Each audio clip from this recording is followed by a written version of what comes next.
아주 오래된 일인데 저희 아버지가 저에게 쪽지를 하나 보내준 적이 있었습니다. 거기에 있는 내용은 예배의 성공자가 되라 하는 쪽지였어요. 아내한테 물었더니 저에게만 하셨던 말씀은 아니고 저희 아이들한테도 계속해서 예배의 성공자가 되라 이렇게 말씀하셨대요. 예배의 성공자가 된다는 게 무엇일까요? 우리가 요즘 예배에 대해서 함께 나누는데, 예배라고 하는 것은 예수 그리스도의 구속사에게 나타난 하나님의 은혜와 사랑에 대한 인간의 응답, 이렇게 얘기했죠.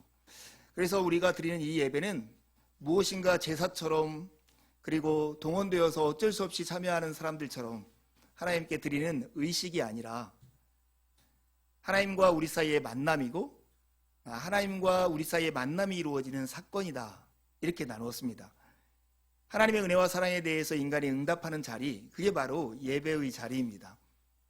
로마서 12장 1절에 보면 바울 사도는 이렇게 말씀합니다. 여러분의 몸을 하나님께서 기뻐하실 거룩한 산 제물이 되게 하십시오. 이것을 좀 더 의역하면 우리의 삶이 예배가 되게 하라고 이렇게 우리에게 권면했습니다.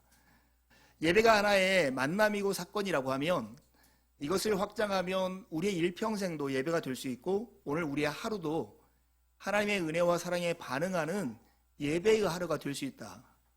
이것이 오늘 우리가 예배 시리즈 설교를 나누면서 우리가 가지고 있는 핵심적인 요소입니다. 여러분, 야곱의 인생도 이런 관점에서 보면 하나의 예배이고 예배자가 되어가는 과정이라고 볼 수 있습니다. 오늘 우리가 함께 읽은 이 말씀은 우리가 잘 알고 있는 야복 나루토에서 야곱이 하나님과 씨름한 사건의 이야기입니다. 그 사건에서 야곱은 그의 이름이 이스라엘로 바뀌고 하나님의 복을 재차 확인하면서 형과 화해하는 길에 이르게 되죠.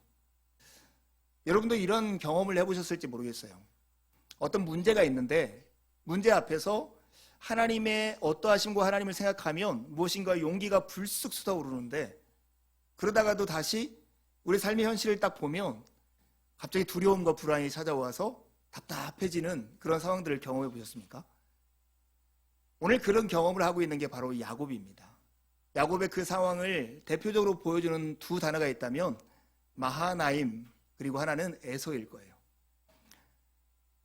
야곱이 20년 동안 종살이 하던, 어차피 종살이 하는 것과 마찬가지였던 외삼촌 라반의 집에서 탈출하다시피 고향 땅으로 향하게 되었습니다. 고향에 다 와서 자기가 직면한 현실은 형 에서였어요. 그런 속에서 두려움 가운데 발걸음을 가고 있을 때 야곱이 뜻밖의 만남을 합니다. 그게 바로 하나님의 천사들을 만나는 거예요. 여기 나중에 마하나임이라고 하는 그 뜻이 두 진영의 천사 군단을 뜻하는 말입니다. 그러니 야곱이 이렇게 가고 있을 때 야곱의 길 좌우편에 큰 천사들의 무리가 야곱을 호위하고 있는 모습을 그가 본 거예요.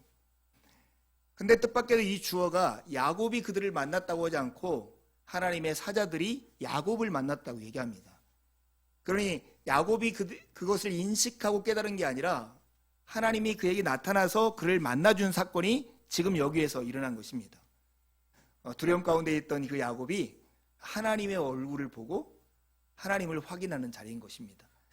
정처 없이 집을 떠나서 어딘지 알지 못하는 외삼촌 라반의 집을 향해서 가던 그 야곱이 잠잘 곳이 없어서 들판에서 돌베개를 베고 자고 있을 때 하나님이 그에게 나타나셨고, 자기 혼자뿐이라고 생각했던 그곳이 하나님의 집이다, 이런 고백을 하며 베델이라 이름 지었던 이 야곱이었는데, 이제 이 야곱이 자기 혼자뿐이고 이제 큰 형 에서를 만나서 답답하고 어려울 것 같은 그런 현실 속에서 하나님의 군대를 만나고, 이 하나님의 군대라는, 그것도 두 때나 되는 하나님의 군대라는 이름의 뜻 마하나임이라고 그 땅의 이름을 짓게 되는 것입니다. 가나안 정복을 앞두고 여호수아가 두려워할 때 하나님께서 그렇게 하셨던 것처럼 형 에서의 만남을 앞두고 두려워하고 있는 야곱에게 하나님이 찾아와 주고 그를 만나 주신 것입니다. 야곱은 어쩌면 이 상황에서 자기에게 내가 너에게 약속한 것을 다 이루기까지 너를 떠나지 않겠다는 약속을 하신 하나님의 약속을 기억했을 것이고, 그 약속을 하신 하나님이 신실하게 지금도 내 곁에서 그 약속을 지키고 있다는 것을 확신하는 순간이었을 거예요. 그런데 마하나임의 현장을 바라보던 이 야곱이 뒤돌아봤더니 에서가 보이는 거예요. 어떻게 이 형을 만날까? 라반은 자기가 20년 동안 착취를 당했기 때문에 떳떳했지만 이제 만나야 될 이 에서 형은 자기가 20년 전에 사기를 치고 나왔기 때문에 도덕적으로나 명분상 아무런 형 앞에 큰 소리 칠 수 있는 것이 없었던 것입니다. 야곱은 화해를 청하는 거예요. 먼저 전령을 보내서 형에게 화해를 청했으나 돌아온 것은 형이 400명의 사람들과 함께 자기에게로 오고 있다는 소식이었습니다. 여러분, 우리에게 400명이 큰 무리 같지 않게 느껴집니까? 아브라함이 자기 조카 롯이 공경에 처해 있을 때 함께 갔던 군사의 무리가 318명이었습니다. 그 무리들과 함께 가서 그 5개 부족의 연합군을 패퇴시키고 롯을 찾아왔던 그 사건을 기억하면 그 시대의 400명이라고 하는 사람의 숫자는 우리가 생각하는 것보다 훨씬 더 큰 규모였을 거예요. 야곱을 압도하는 숫자였을 것입니다. 지금 야곱은 명분상으로도 그 다음에 군사력으로도 형에게 압도당하는 상태에서 형 에서를 만나야 하는 상황 가운데 놓이게 된 것입니다. 여러분, 이런 상황에서 야곱의 마음이 어땠을까요? 하나님을 바라보면, 약속하시고 약속을 신실하게 지키시는 하나님을 바라보면 마음 한켠에 용기가 불쑥 솟다가도 현실을 바라보면서 자기 힘으로는 어찌할 수 없는 상황을 깨달으면 두려움과 불안이 엄습하는 그런 상황 가운데 야곱이 놓여 있는 것입니다. 그러면서 야곱은 사이에 서 있다고 말할 수 있습니다. 하나님과 세상 사이에, 희망과 절망 사이에, 용기와 두려움 사이에 지금 야곱이 서 있는 것입니다. 홀로 남았다라고 생각하는 야곱이 자기가 홀로 남겨져 있다라고 생각하는 그때에도 그에게 약속하신 하나님, 내가 너에게 약속한 것을 다 이루기까지 떠나지 않겠다라고 말씀하신 그 하나님은 약속하신 대로 신실하게 그와 함께 하셨습니다. 두 진영의 천사 군단과 함께 마치 야곱을 호위하듯 그곳을 가고 있었던 것이 야곱의 삶이었습니다. 지금 당장 야곱에게 필요한 것은 자기의 몸의 방향을 돌려서 불안하고 두려움을 일으키는 세상의 현장이 아니라 자기에게 용기를 주는 약속을 지키는 신실한 하나님을 향해서 마음을 돌이키는 것입니다. 여러분, 지금 야곱이 만나는 현장은 약속하시고 약속한 것을 신실하게 지키시는 하나님의 은혜와 사랑을 경험하는 자리입니다. 여기에서 야곱의 예배가 시작되고 있습니다. 왜 하나님은 우리에게 이런 곤란한 처지 가운데 주실까? 하나님은 왜 이렇게 어려움 가운데 우리를 두시곤 할까? 하나님의 백성이고 하나님이 선택하고 복 주시기로 약속했다면 야곱의 삶을 순탄하게 만들 수도 있었을 터인데 왜 이렇게 곤란함 가운데 주실까? 이런 질문 여러분들 해보신 적 있습니까? 다 우리가 이해하듯 설명할 수는 없지만 적어도 하나님은 하나님의 백성을 그냥 등 따숩고 배부른 강아지처럼 기르시기를 원하시지 않기 때문입니다. 거룩한 하나님의 백성으로 짓기를 원하시기 때문에 하나님의 백성들을 어려운 연단과 시험의 현장에 둔다는 것입니다. 시편 66편 10절과 12절에 보면 이런 말씀이 있습니다. 하나님, 주님께서 우리를 시험하셔서 은을 달고 정련하듯 우리를 연단하셨습니다. 우리를 그물에 걸리게 하시고 우리의 등에 무거운 짐을 지우시고 사람들을 시켜서 우리의 머리를 짓밟게 하시니. 하나님이 하나님의 백성들에게 이렇게 하셨다는 거예요. 그물에 걸리게 하시고 등에 무거운 짐을 지고 다른 사람을 시켜서 우리의 머리를 짓밟게 하는 그런 일을 하신다는 것입니다. 우리가 불 속에서 우리가 물 속으로 뛰어들 수밖에 없는 그런 처지 가운데 하나님의 백성을 주셨다는 거예요. 그러나 이 연단과 시험이 끝날 때 주님께서는 우리를 마침내 건지셔서 모든 것이 풍족한 곳에 이끌으셨다라고 시인은 고백합니다. 하나님이 우리를 원치 않는 삶의 현실 가운데 두실 때가 있습니다. 우리는 그 이유가 무엇인지 다 설명할 수는 없지만, 다 깨닫고 이해할 수 없지만 우리가 지나온 삶을 돌아보면 그런 삶을 통해서 하나님은 우리를 거룩하게 빚으셨다라고 우리는 믿음으로 고백할 수 있습니다. 하나님 우리를 향해서 가지고 있는 목표는 하나님이 거룩하신 것처럼 우리가 거룩하게 되는 것입니다. 그 거룩함의 내용은 하나님을 예배하고 이웃을 사랑하는 삶입니다. 그런 사람으로 빚으시기 위해서 오늘 야곱을 이렇게 두셨고 우리의 삶을 여기에 두신 것입니다.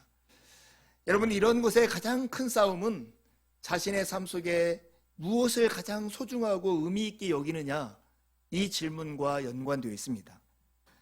2021년에 미국에 있는 퓨 리서치 센터라고 하는 곳에서 이런 설문을 했다고 합니다. 삶을 가치 있게 만드는, 당신의 삶을 가치 있게 만드는 것은 무엇입니까? 세계 주요 17개국 사람들을 표본으로 삼아서 이런 질문을 했는데요. 뭐가 가장 많은 득표를 얻었을까요? 사람들은 자신의 삶을 가치 있게 만드는 것이 무엇이라고 답했을까요?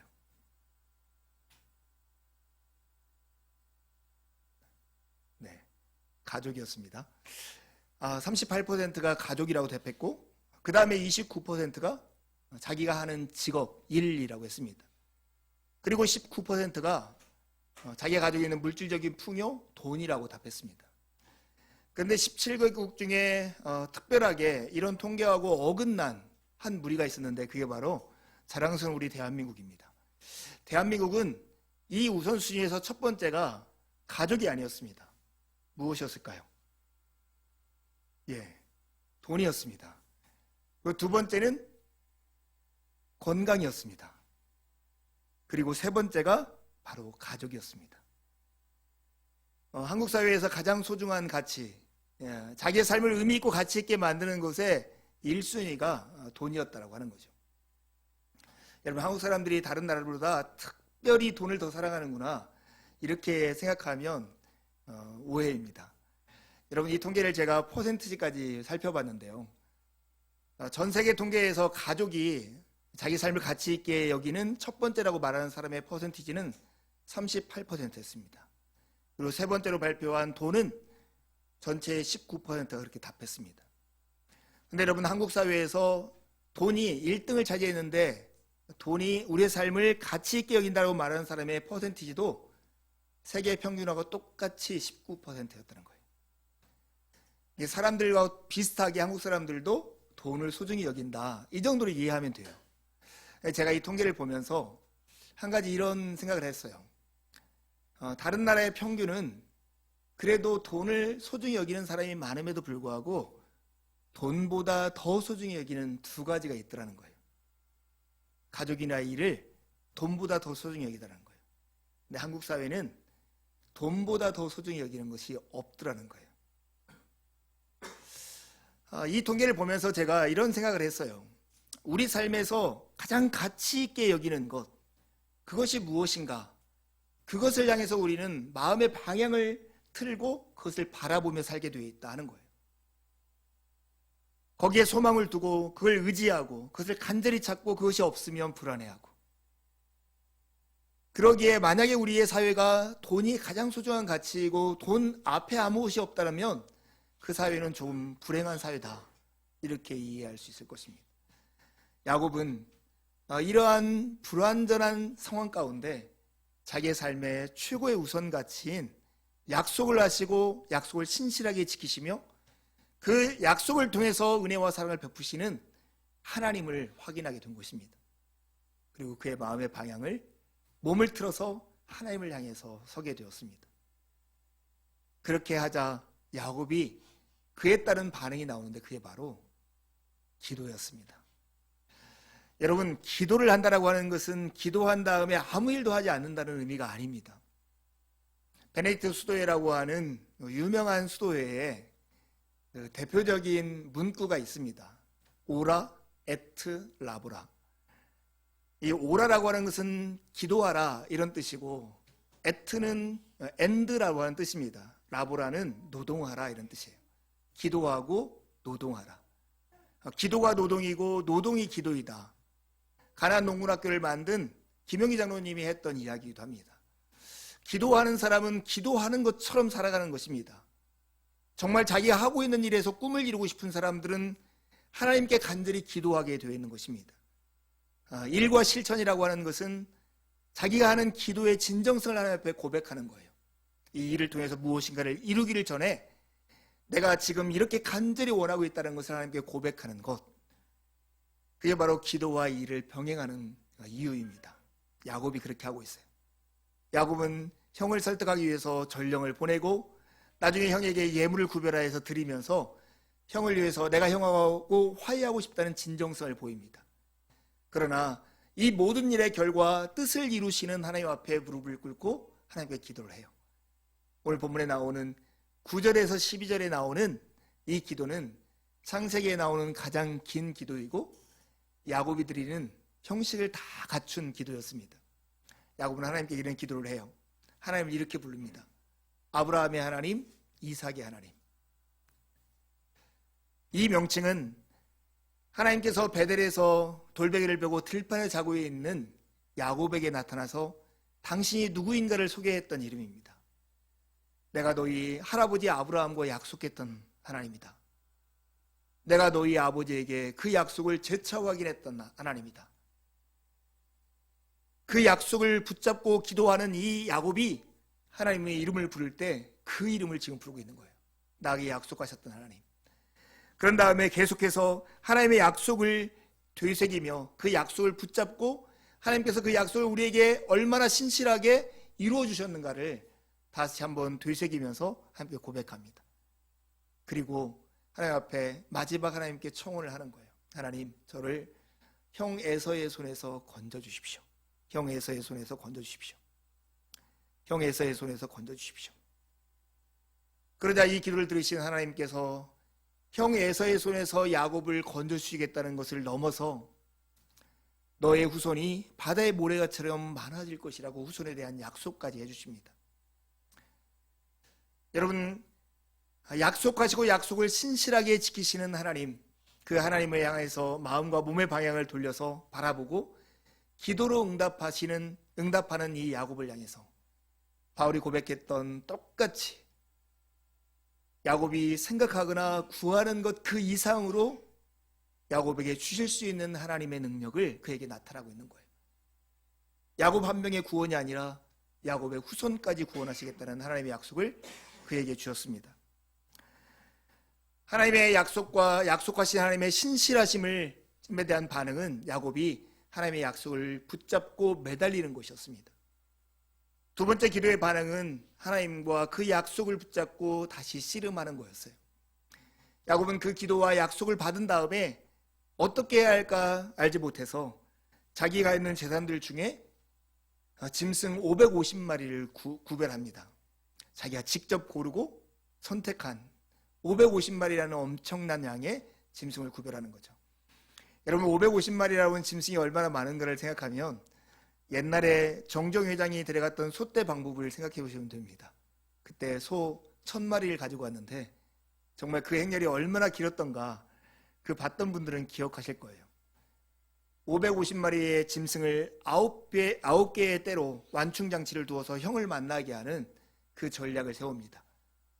그래 마지막에는 자기 가족과 그 다음에 짐승들을 야복나루를 지나가게 한 다음에 홀로 야복나루터에 남아있을 때였습니다. 한 사람이 나타나고 홀로 남아있던 야곱과 밤새 씨름하게 됩니다. 씨름 끝에 날이 셀 쯤 되자 그 사람이 떠나겠다고 하고 야곱은 바짓가랑이를 잡고 늘어지는 거죠. 나에게 축복해달라고. 그러자 그가 야곱에게 묻습니다. 너의 이름이 무엇이냐? 예, 제 이름은 야곱입니다. 속이는 자입니다. 발 뒤꿈치를 잡고 태어난 사람입니다.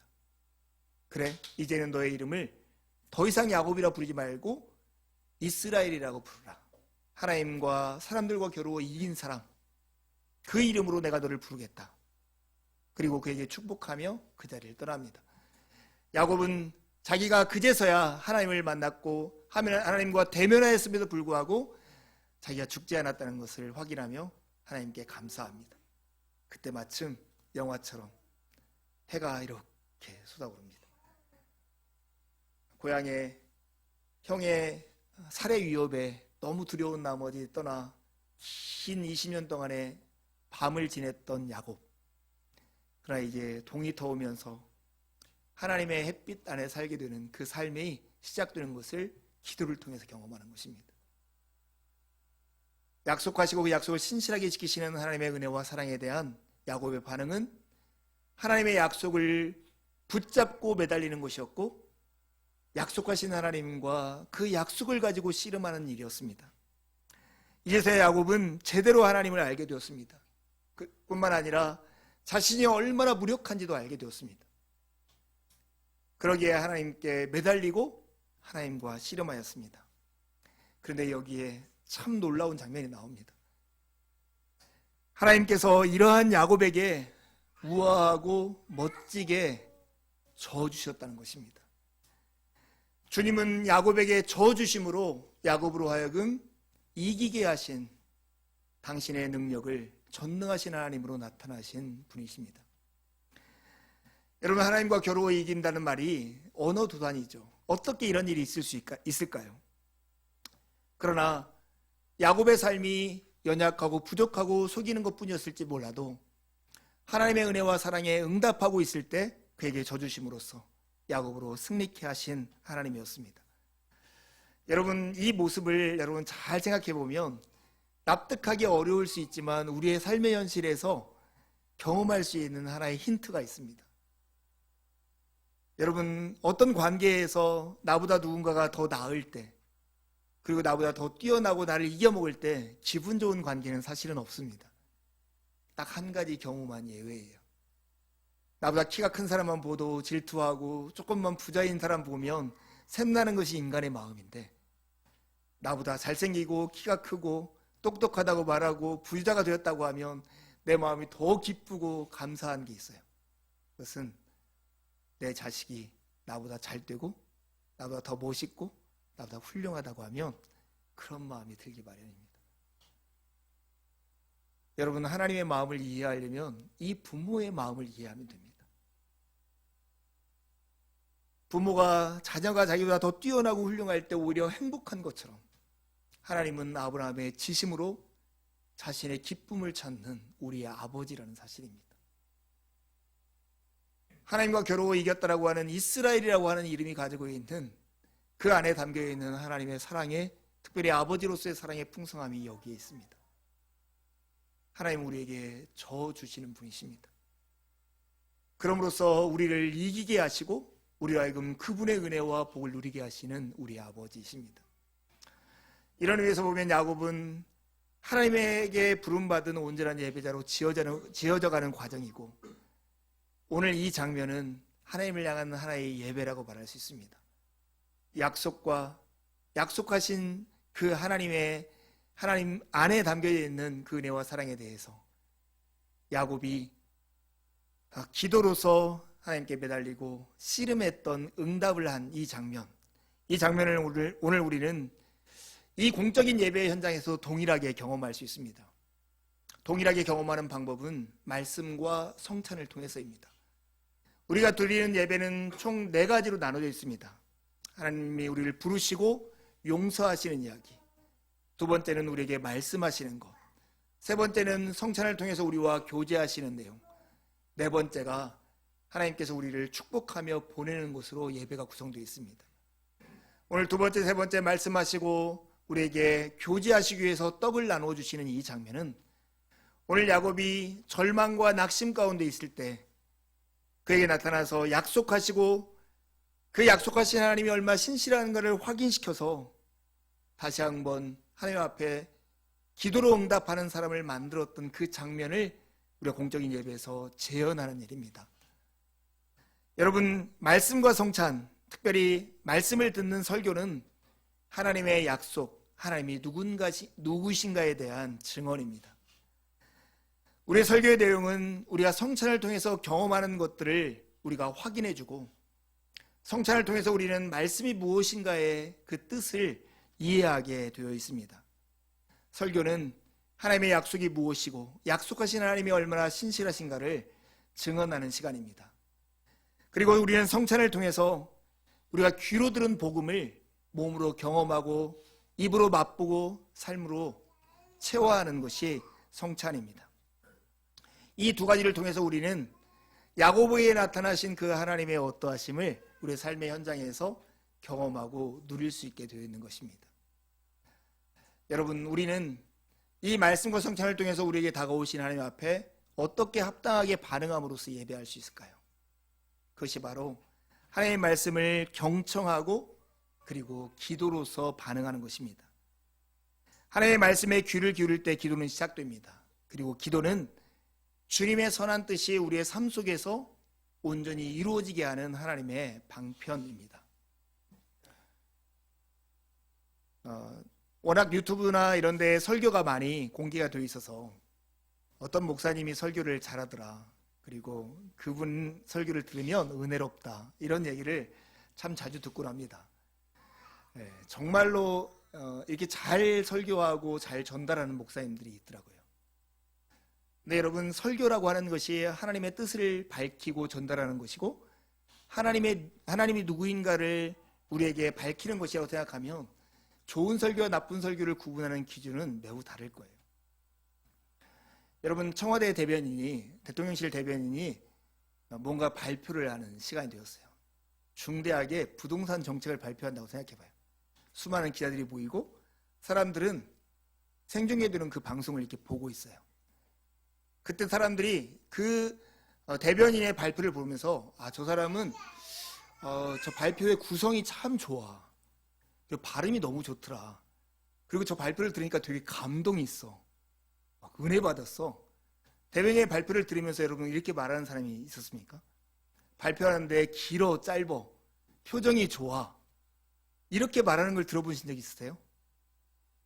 저는 적어도 한 번도 들어본 적이 없어요. 그럼에도 불구하고 그 발표를 듣는 사람들은, 기자는 물론이고 모든 사람들이 귀를 쫑긋하고 듣습니다. 왜 그럴까요? 왜 대통령실의 대변인의 발표를 사람들이 그렇게 주의 깊게, 설득력 있게 있는 것도 아니고 좋은 예화를 들어서 우리에게 감동을 주는 것도 아닌데 그 이야기를 이렇게 집중해서 들을까요? 그 이유는 그렇게 발표되는 내용이 내 삶에 직접적인 연관이 있기 때문에 그래요.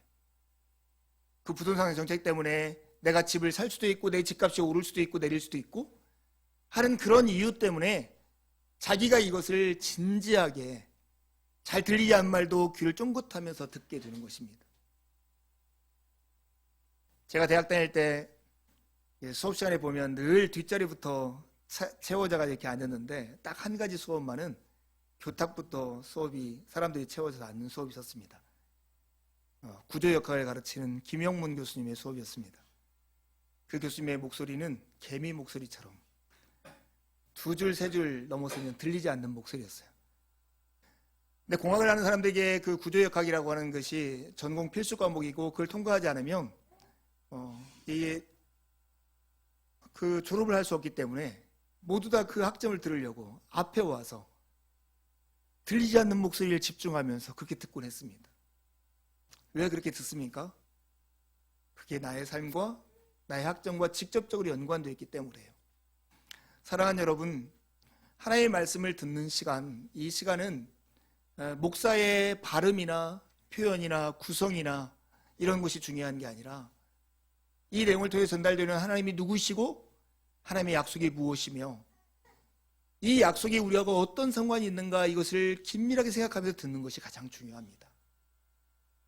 그것이 하나님의 말씀을 대하는 태도이고, 정말 하나님의 말씀은 우리의 삶에 죽음과 삶을 가름하는 그런 말씀이기 때문에 마땅히 그리해야 합니다. 여러분, 하나님의 말씀은 우리가 길을 갈 때 우리를 인도하고, 우리가 잠을 잘 때 우리를 지켜주고, 우리가 잠에서 깨면 우리의 말벗이 되어주신다고 잠언에서 말씀합니다. 귀를 기울여 주님의 말씀을 듣고 기도로 그 말씀에 반응하십시오. 이것이 예배의 삶이고 하나님의 은혜와 복이 우리 안으로 들어오는 통로가 되는 것입니다. 저는 누군가의 말을 들은 다음에 혼자 곰곰이 생각하다가 툭 말을 던지고 하는 것 때문에 실수하곤 합니다. 제가 생각했던 이런 과정들을 또 끊고 이야기하는 것 때문에 그런 것 같아요. 얼마 전에 어떤 목사님하고 이렇게 차를 타고 가는데 그 목사님이 교회에 일어났던 간증을 했어요. 그 폐암 1기에 있는 권사님이 계셨는데 교회 공동체가 함께 기도했다는 거예요. 왜냐하면 폐암 1기인데 큰 수술하지 않고 간단한 시술을 통해서 이렇게 나을 수 있는데 그것을 위해서 이렇게 종합검진을 하고 그 검진이 그 시술에 가능한가가 결정되면 그렇게 한다는 거예요. 그래서 모두가 함께 모여서 하나님께 진지하게 기도를 했대요. 그때 하나님께서 그렇게 응답해 주셔서 그렇게 간단한 시술하고 퇴원했다고. 제가 이렇게 트집을 잡고 목사님한테 말을 했어요. 그래요. 목사님이 열심히 목사님이 그런 기도 제목을 내가지고 기도해가지고 이렇게 이루어졌어요. 그러면 그 기도를 통해서 이루어진 것은 목사님의 뜻일까요? 하나님의 뜻일까요? 이렇게 물었어요. 여러분 어떻게 생각하세요? 어떤 사람이 자기의 기도 제목, 자기가 원하는 뜻을 말해 하나님께 막 간구해서 하나님이 들어주셨어요. 근데 그 기도가 이루어졌을 때 그 기도가 이루어지는 것은 그 목사님의 뜻이 이루어졌을까요? 하나님의 뜻이 이루어졌을까요? 이 마음이 넓으신 목사님은 저한테 이렇게 얘기했어요. 아유, 하나님 뜻도 이루어지고 저희 뜻도 이루어졌죠. 이렇게. 예, 그러겠죠. 하나님이 선한 대로 이렇게 인도하실 거라고 저도 믿어요. 제가 굳이 이야기를 목사님한테 했던 이유는 이거예요. 우리는 기도할 때 마치 우리의 가능성과 우리의 상상력 안에서 하나님께서 그 뜻을 이루어지기를 늘 바라고 기도하곤 합니다. 우리가 A를 구하면 A를 들어주는 것이 우리의 최선이라고 생각해요. 근데 여러분, 믿음은 나의 가능성에 제한받지 않고 하나님의 가능성에 마음을 열고 그분을 신뢰하는 것이 믿음입니다. 우리가 기도해서 가장 복된 현실은 우리가 구하는 거나 우리가 생각하는 것 그 이상으로 하실 수 있는 그 하나님이 우리의 삶의 현장에 우리가 구하는 것 이상으로 반응하는 것이 우리의 최선일 거예요.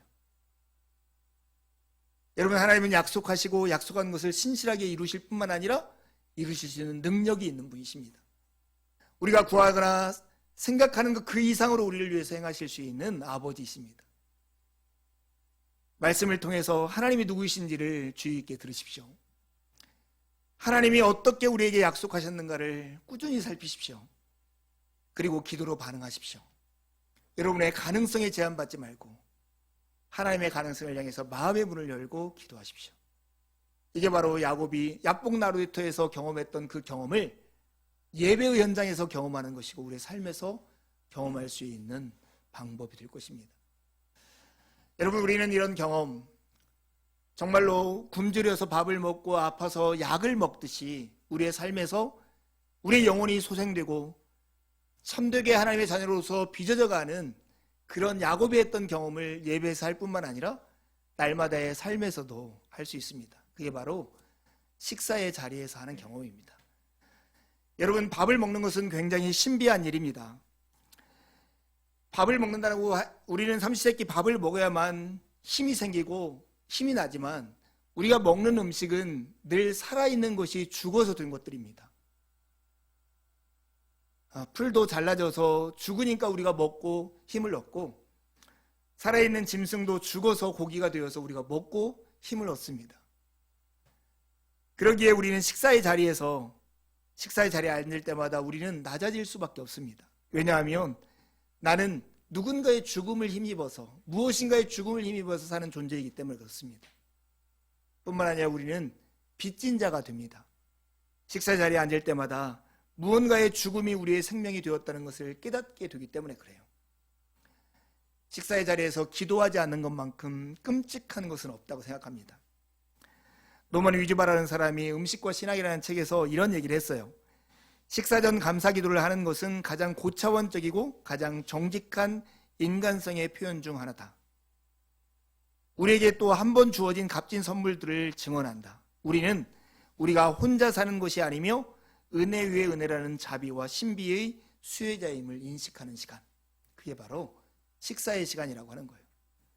식사의 자리에서 기도하고 내가 이 음식을 먹고 내가 한 끼를 살 수 있다고 할 때만 나는 겸손해지고 빚진 마음으로 다른 사람에게 너그러워질 수 있는 것입니다. 그런데 우리가 하나님의 은혜를 경험하는 것은 여기에 그치지 않습니다.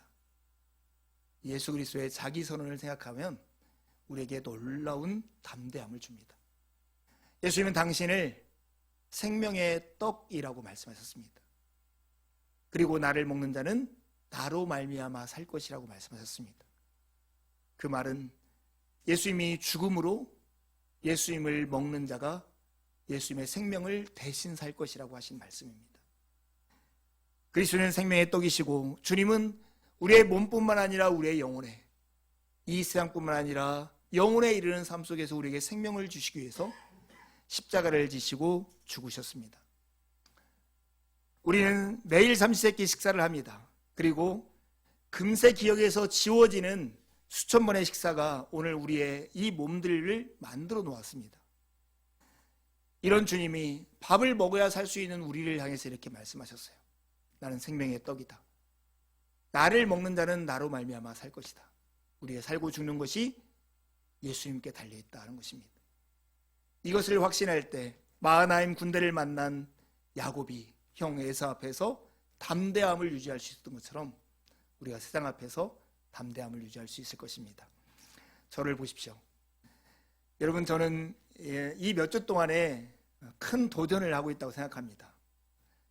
단순히 주일날 모여서 이렇게 드리는 예배가 의식과 같은 의례적인 행사가 아니라 하나님의 은혜와 사랑에 우리가 직면하는 시간이고, 이 시간이 동떨어져 있는 168분의 1의 시간이 아니라 우리의 일평생과 연결되어 있고 오늘 하루와 연결되어 있다는 것을 확인하는 시간이기 때문에 그렇습니다.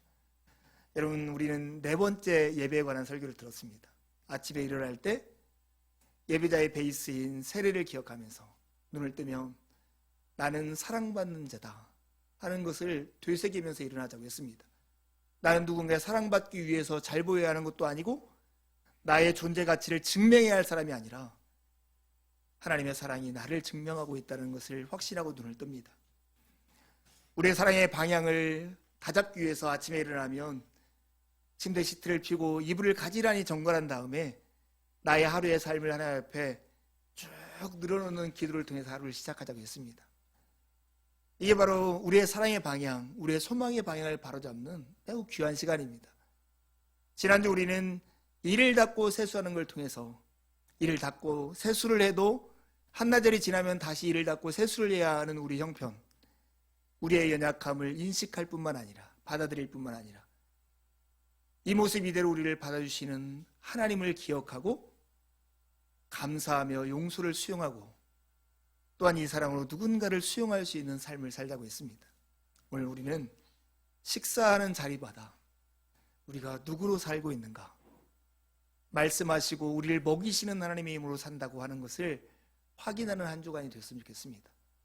이것을 확신할 때, 식사 때마다 확신할 때 내가 이것이 없으면 죽을 것 같은 두려움으로부터, 이것이 없을 것 같은 불안으로부터 자유케 되는 삶을 살게 될 것입니다. 이런 온전한 예배가 되기를, 예배의 성공자가 되기를 간절히 축원합니다. 함께 기도하시겠습니다.